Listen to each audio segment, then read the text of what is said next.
Le mot mystère.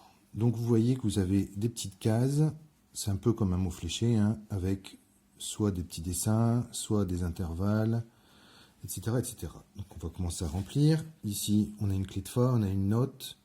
Cette note-là, si vous cherchez bien, c'est un ré. Donc on a ré. Ici, c'est un instrument un peu en forme d'escargot de la famille des cuivres. C'est un cor. Ça, ici, c'est un rythme qu'on a déjà vu, hein. Rythme dans la famille des mesures binaires. 3 croches avec un 3, c'est un triolet.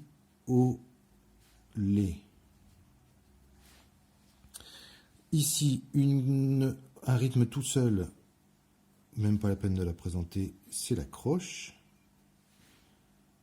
Avant le si, ben quand on monte la gamme do, ré, mi, fa, sol, la, si, c'est le la qui est avant le si. Hop, on a le la. Avant le fa, eh bien, c'est le mi. Ici, ce rythme-là, vous le connaissez aussi tous, c'est une noire.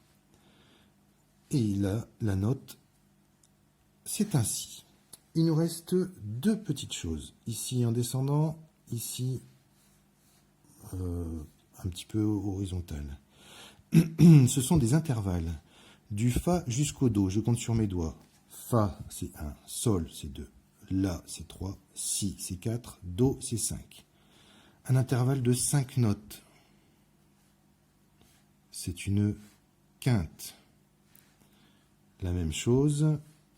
Ici, du do jusqu'au fa, je compte do, 1, ré, 2, mi, 3, fa, 4. Ah, c'est une quarte. On n'oublie pas, on compte de la première à la dernière note pour les intervalles. Du coup, on a rempli tout notre grille et on n'a plus qu'à remplir ici les lettres. Donc le 1, si on le cherche bien, c'est un A. Le 2, c'est un N. Le 3, c'est un A. Le 4, c'est un C. Le 5, c'est un R. Le 6, c'est un O. Le 7, c'est un U. Le 8, c'est un S. Et le 9, c'est un E. Anacrouse. Alors, anacrouse, petit rappel.